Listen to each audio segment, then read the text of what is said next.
Alright, welcome everyone. We're Semblance of Sanity. I'm Caleb. I'm Jacob. And we're here for Parasyte the Maxim, episode 23. And Okay. Shinichi is going by himself with a rusty old little wood chopper thing to fight Goto.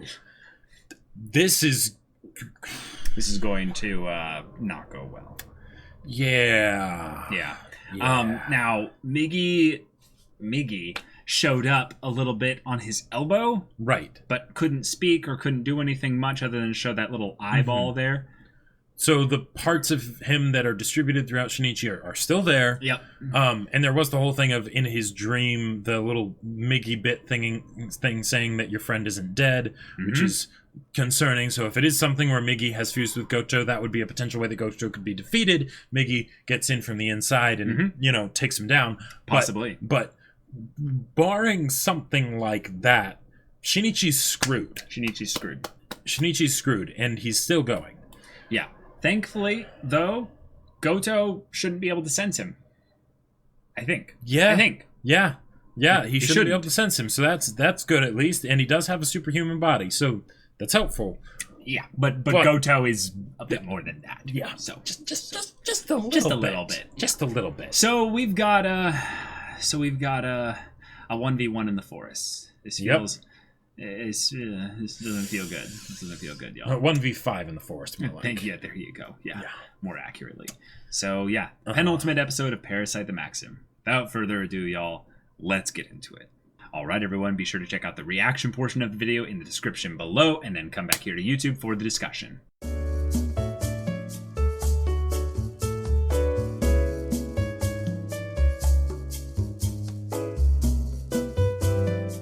Okay. Wow. So Goto's dead. So we had a double twist. We have basically the things that they had set up as the potential weaknesses of Goto. Deus Ex Infectiona. that had been previously established, just the fact that he can get hurt and things like that. Right. So we knew that there was a potential way that he could get a lucky shot, but we didn't know... Like, in some ways, this is just adding more explanation to the lucky shot actually just having worked. Because in a lot of ways, we would have probably excused a lucky shot to a vital organ just as much as we would have, been like, wow, that was a Deus Ex, lucky organ, natural 20 on a natural 20, right? Well, but in this case, it's the added explanation of it wasn't just that happened, that he drove a rusty pipe with some...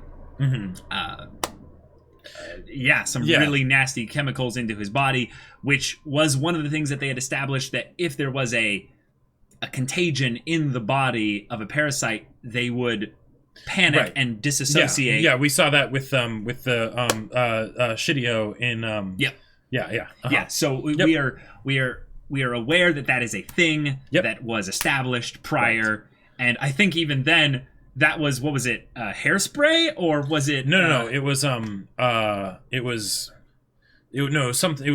Pepper spray. No. It was something that she got from like the actual like chemistry class lab. Right. It was something actually like real bad. It was something pretty caustic, basically. And then it basically swallowed it. Yeah. Yes.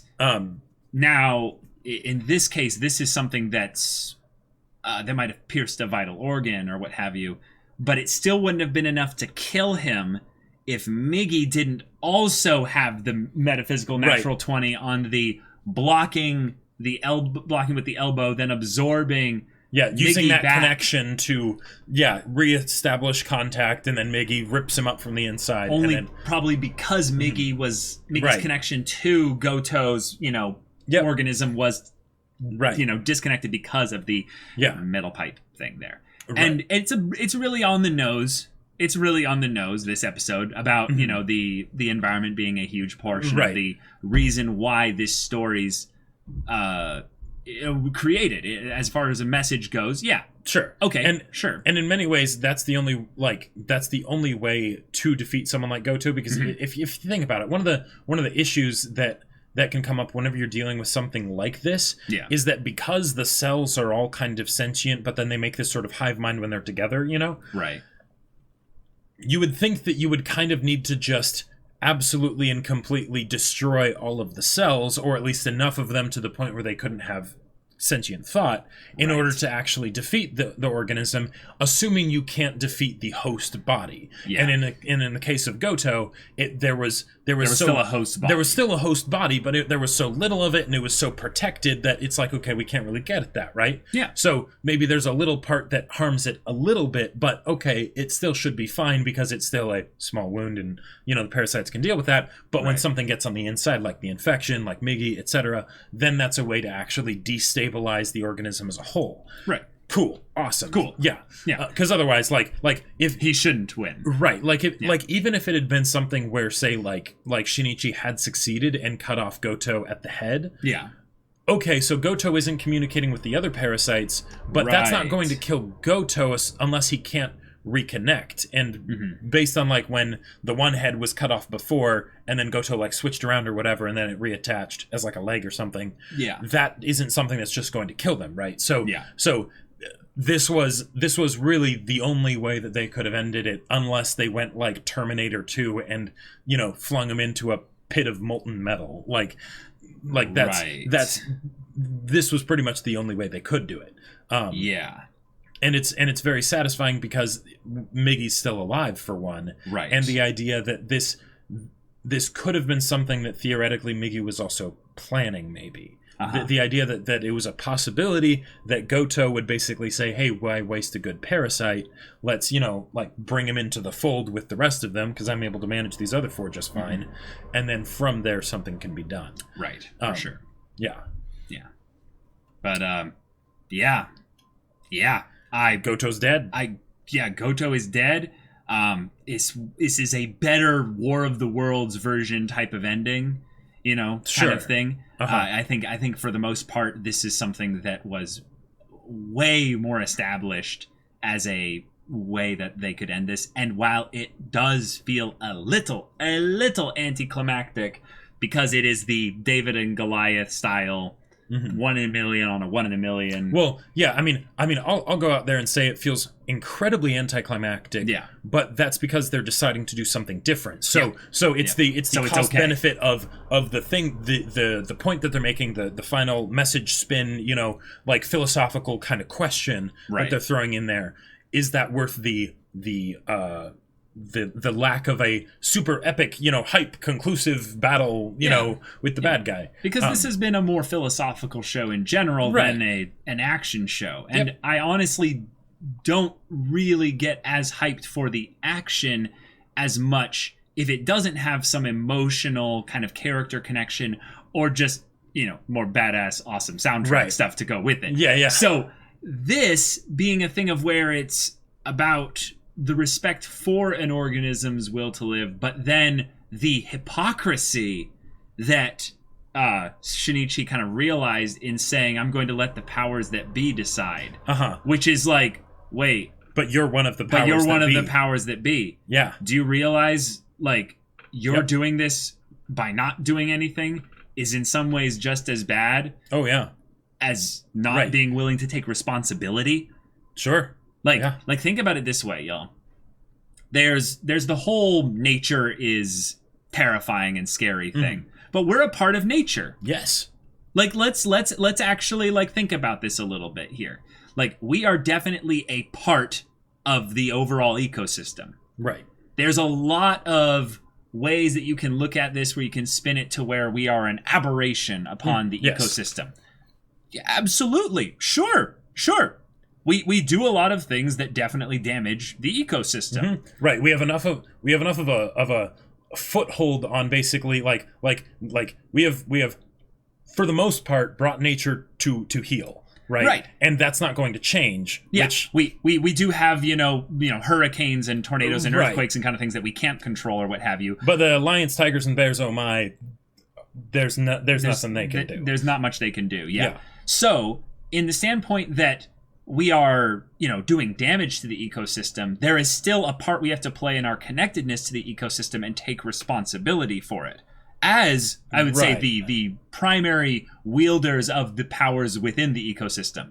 We're born of the same dust, the same dirt material that everything out here is.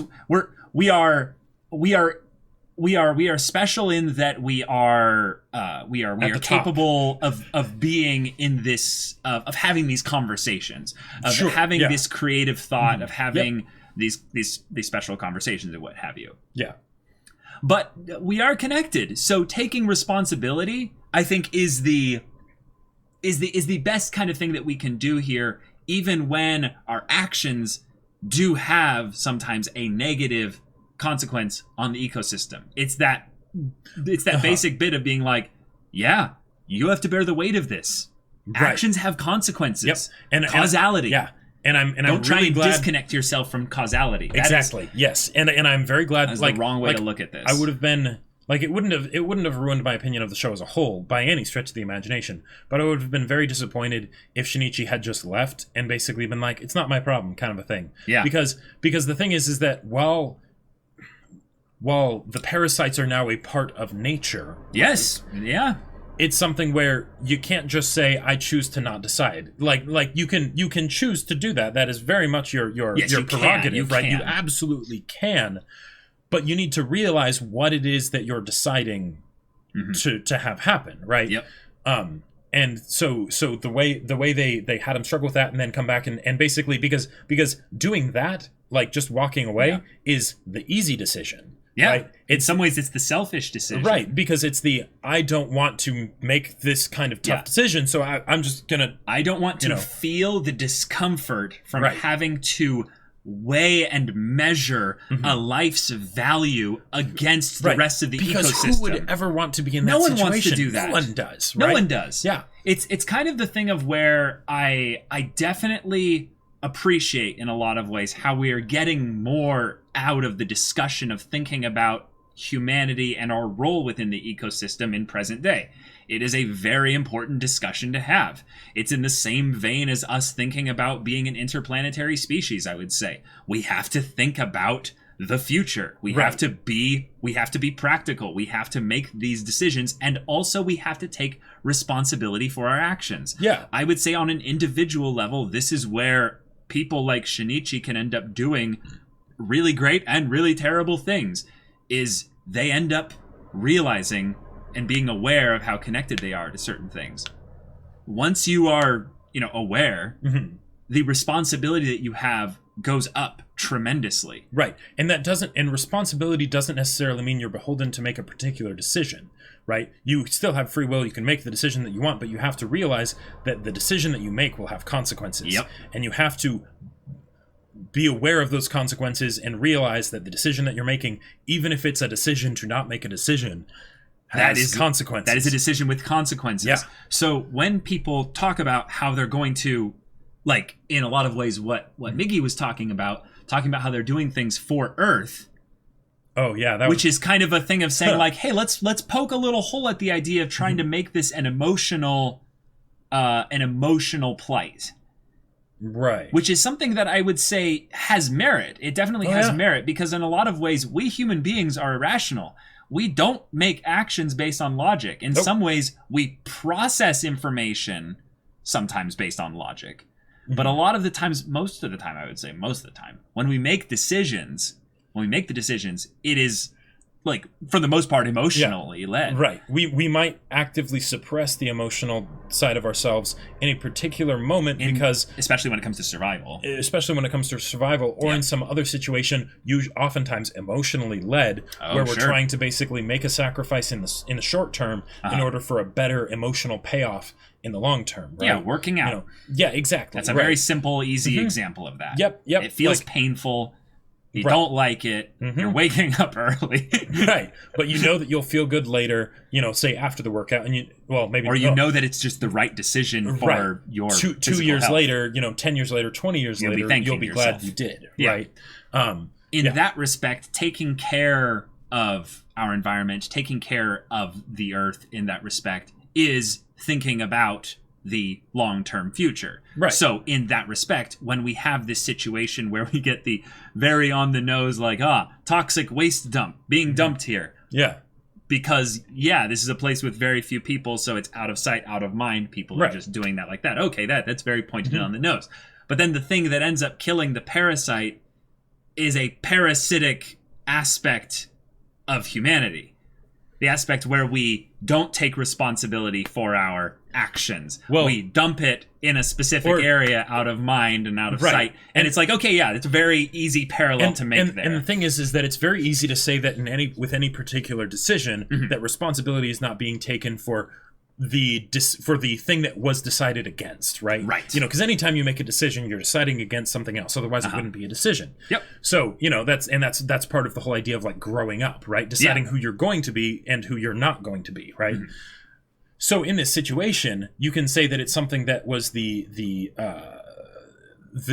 shortcomings, say, of humanity or an example of the shortcomings of humanity by having this trash heap there that has the thing that kills the parasite, right? Right. You can also say that it's something where where something else caused humanity to make a decision that led to this, right? Yes. And this is the nastier side of that decision, right? Yes.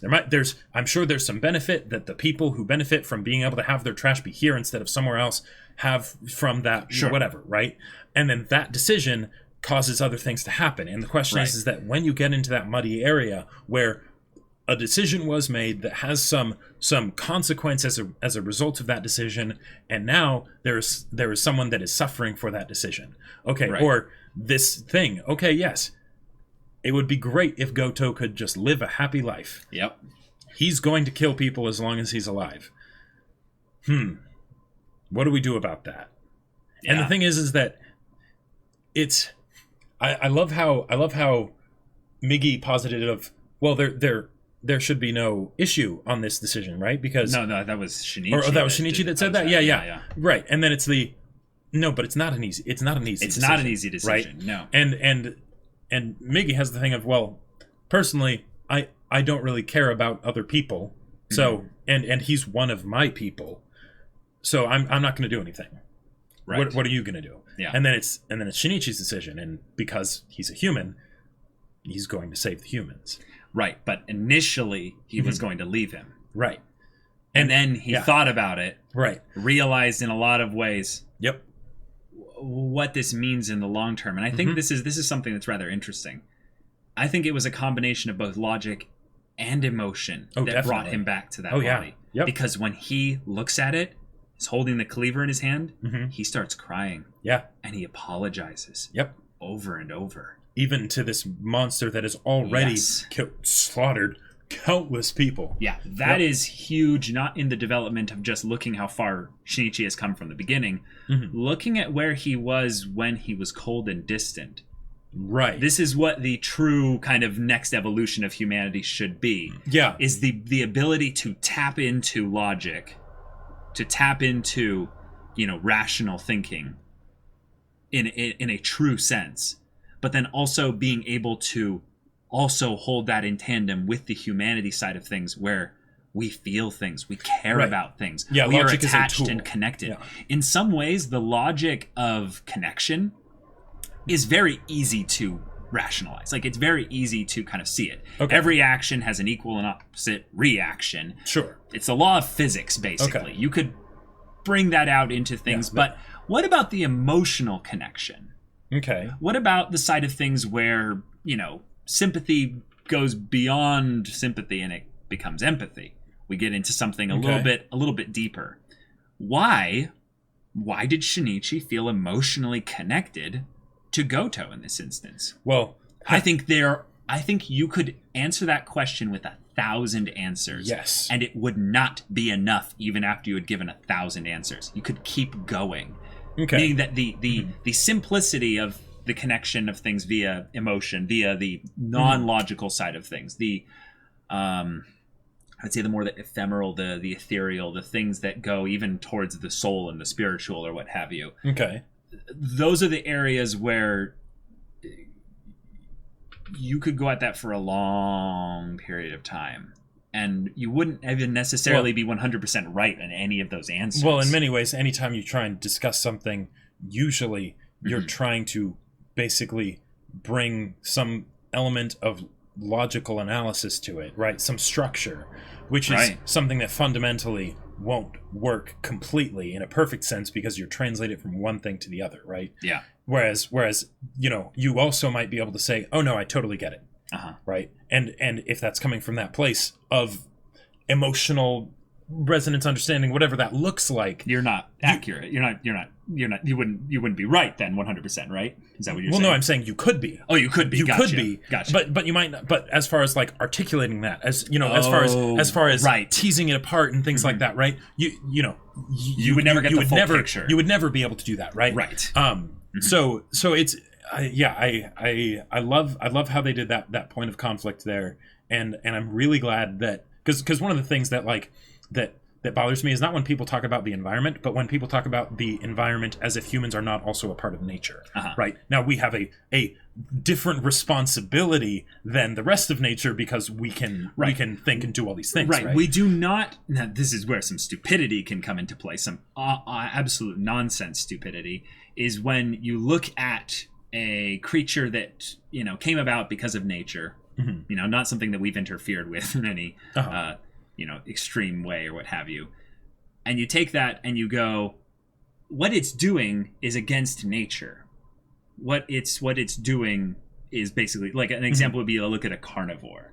Sure. A carnivore is evil because it kills and eats, other things and what have you. Right. Wait, really? Yeah. Really? Now you might say, it is of my personal opinion that because I don't want myself or my friends or family to get eaten by that carnivore, that I'm going to do my best to absolutely end the life of said carnivore, right? But to say that it's unnatural what it's doing, right? Well, yeah.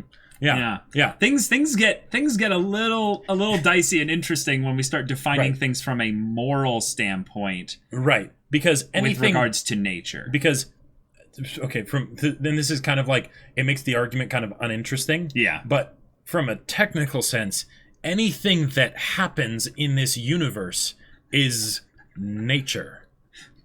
Sure. Like, you can't get out of that, right? Right. You trace it back, and that's a very boring way to look at it, because it kills a lot of the arguments of what it kills we do. all the discussion, right? Because the point about this is about connection and responsibility. Right, exactly, yeah. And that's where the discussion needs to be had. But there's a lot of things where human beings we have baser sides of ourselves that are more surrounding our own disconnected survival, and because we have a limited perspective and we are not looking at things in the future, we do things selfishly. And when we do things selfishly, we oftentimes are not thinking about the consequences of our selfish actions.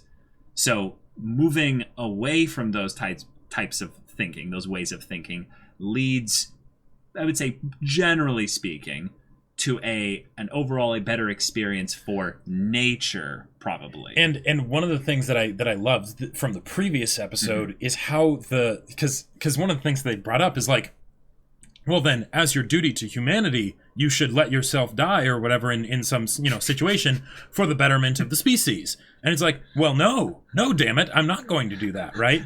Because that's some freaky thinking. That's some freaky thinking, and yet we have words for those that people, yeah.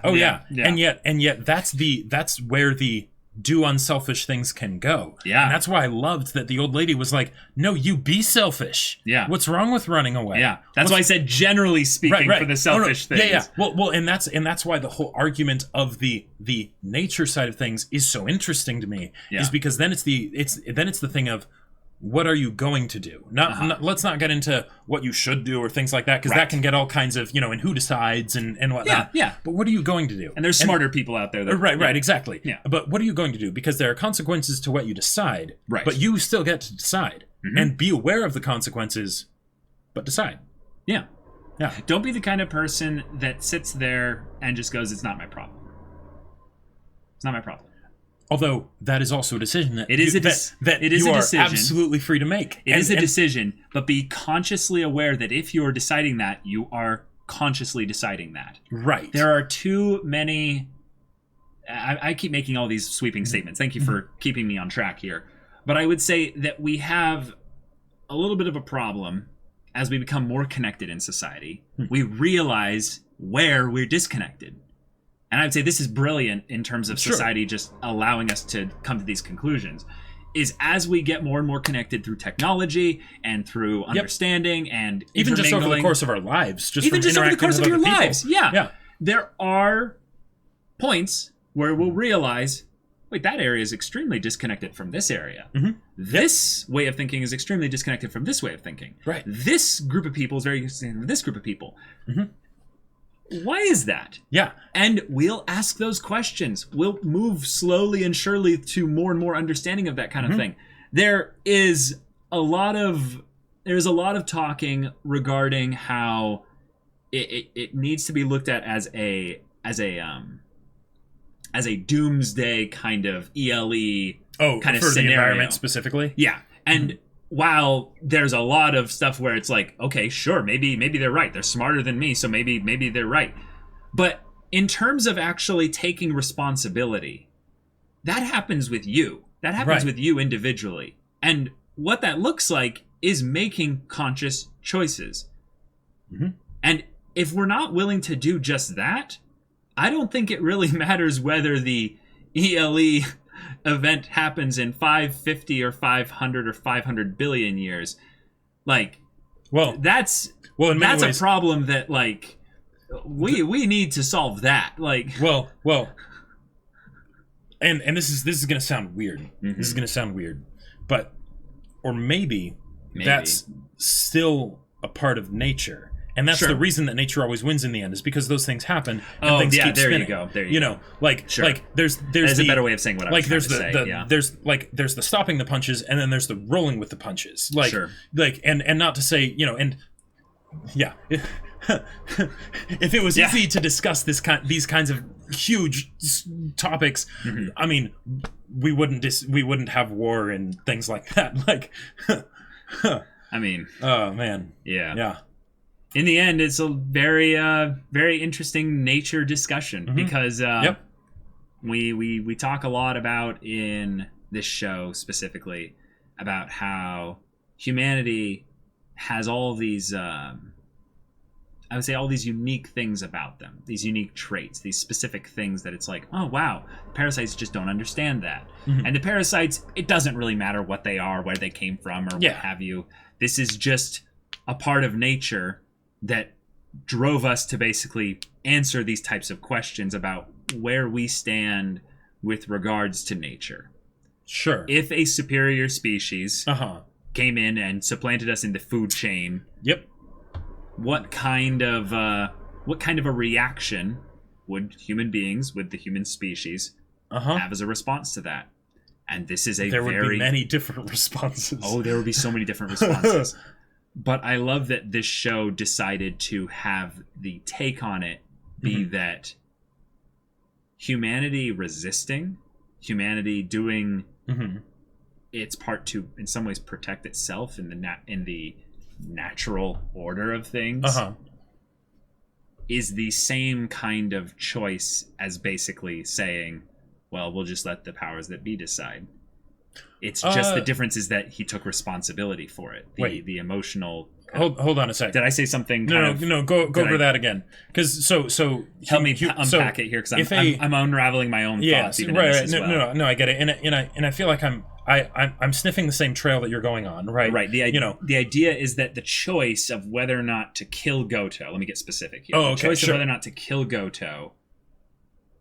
And saying, let the powers that be decide, being me, human beings, decide here, based on measuring value and all that kind of complicated stuff, which is really unfun to be in the position of to choose.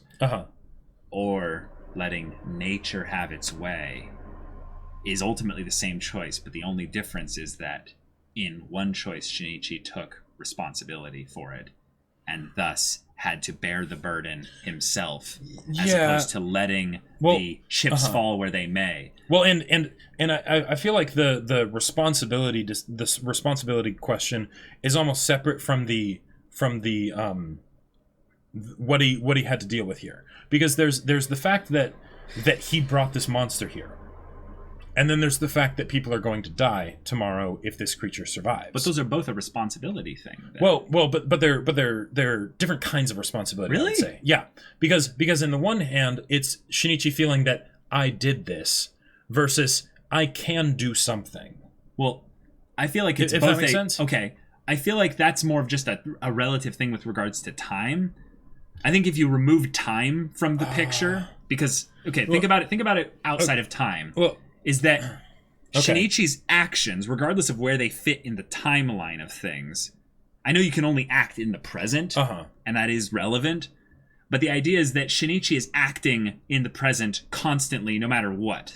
Either whether it's subconscious or conscious. The idea is that his actions, whether they're in the past, present, or the future, led to this conclusion.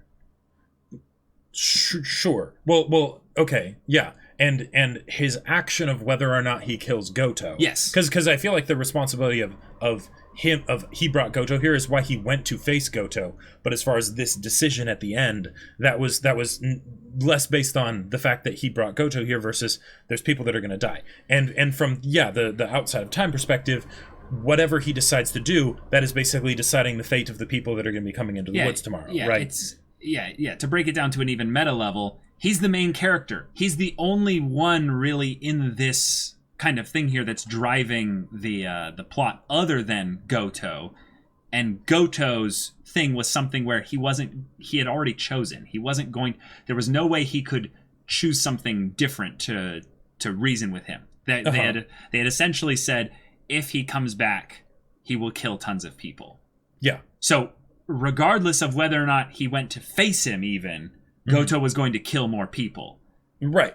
So the fact that he went and decided to go and fight him was the same kind of reason as to why he went to go and stop him. It just had the added maybe emotional aspect of seeing Goto's pitiful body trying to reform itself.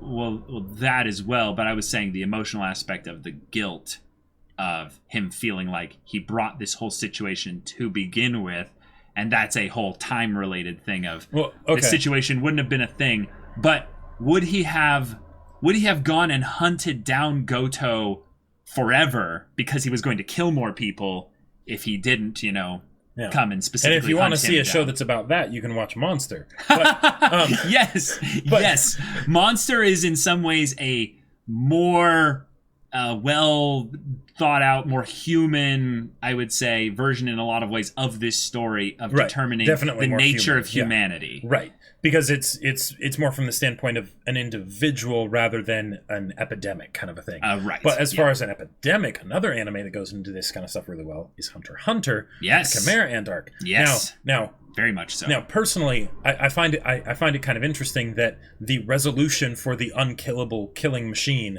is the same, more or less. But this gives me even more newfound appreciation for how they ended up doing it in Hunter x Hunter. I won't go into details here for spoilers, but the idea of the how it ended up getting sort of introduced into the narrative and when it kind of happened, I'm trying to be as let's just move away from other shows. But then I'm sorry for bringing up Monster. I brought up Monster, but no. Right. But this topic, I feel like that it helps give me perspective on how kind of timeless this topic is. Yes, the fact that it's explored so much in many different mediums of storytelling in both very different ways and also in this at the same time some incredibly similar ways. Yeah, Fullmetal Alchemist Brotherhood even brings up what could equal the value of a human soul. Sure. Yeah.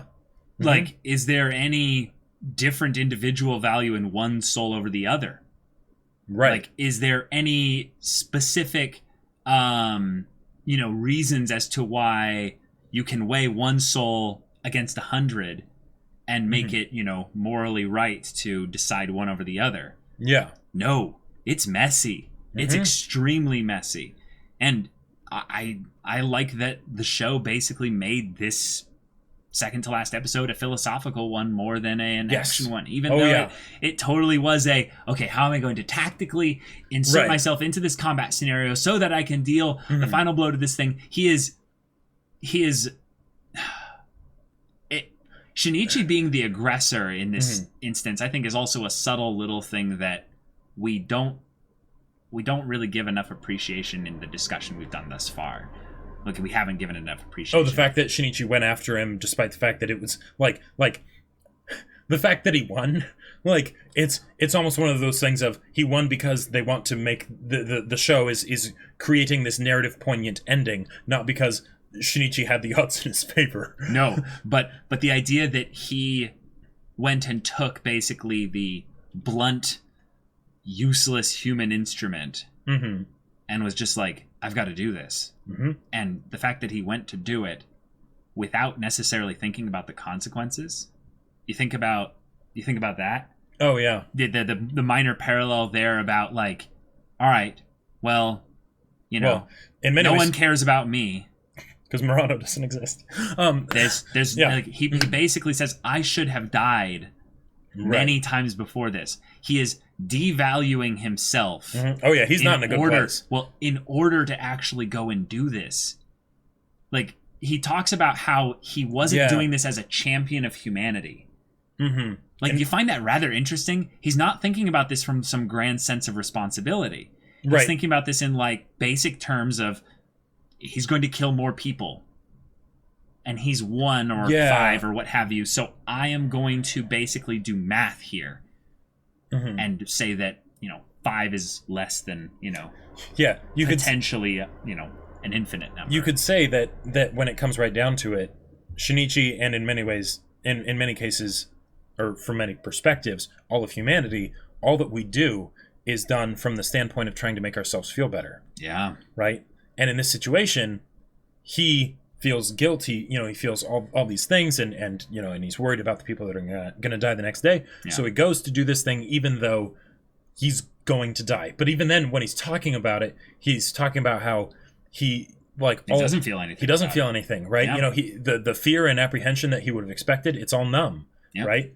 And then when he gets to the point where he has to make the decision, this decision doesn't feel good. No. Right? No. And so suddenly it's something that he can't just passively do in many ways, in the same way that he ran out and hid in this tiny little, village in the middle of nowhere, right? Now he has to actually make a decision, and you know what? It's not a comfortable one. No. But there's a lot of hero stories specifically where they try to escape destiny, so to speak, and then destiny always catches up to them and demands a response. And then a lot of times there's a consequence of them trying to run away from their fate or their destiny or what have you. And that's a very like a specific concept. Like there's not like not all the stories use that specifically. But in this one here, we have in some ways a nicer version of that, where his consequence isn't that the evil villain goes and captures his girlfriend and brings him up to him to leverage here. No, this monster, this parasite just comes after him with a no, you personally ruined my happiness. You took away my family. I'm doing this as kind of the typical hero thing might do this and go after you in the justice. I deserve justice for the people that you did all this to. And closure. Yeah. And he definitely does kill a bunch of other people along the way because he is a monster. Yep. But they really wanted us to think about this and go like, who's the real monster here? Is it neither of them? Is it both of them? Is Miggy the only one that's truly not a monster? Or is this just an unfortunate happenstance that occurs in nature and, and what do we do about that kind of a thing? Is it just an uncomfortable truth about that we have to deal with? Yep. And yet the only thing we really can do is face it instead of run away from it. Yeah, in a lot of ways, I'm kind of torn on whether I like this is the ending of the show more or the stuff with Tamiya Ryoko. Because the stuff that they do with Shinichi here is so good. And yet the stuff with Goto, there's this part of me that wishes it had been, say, Tamiya Ryoko or someone like that, right? And the stuff that they get into here, in many ways, because it's Goto, because the people involved are not people we know, right? It makes it more powerful, right? For this poignant final message. And so it's weird because there's a part of me that thinks like, yes, this is a great ending. I think I like the Tamiya Ryoko stuff better, but then at the same time, there's a part of me that's like, well, I don't know. So I don't know. I just love the idea that they could do whatever they want with this next episode. They could have it be a reunion with like hey, here's 10 years later, Murano and him having kids. And one of them has like a little eyeball that pops out of his neck for a little bit or something. Or they could have this be a thing of where it's him with this crushing realization that he didn't really change anything. Well, like they could go really dark with this. Like they could go really dark with this because the parasites aren't going to be like wiped out or something like that. No, although humans. No. They will be hunted. They will be hunted and killed. Many of them. In fact, they're probably already doing that. Probably.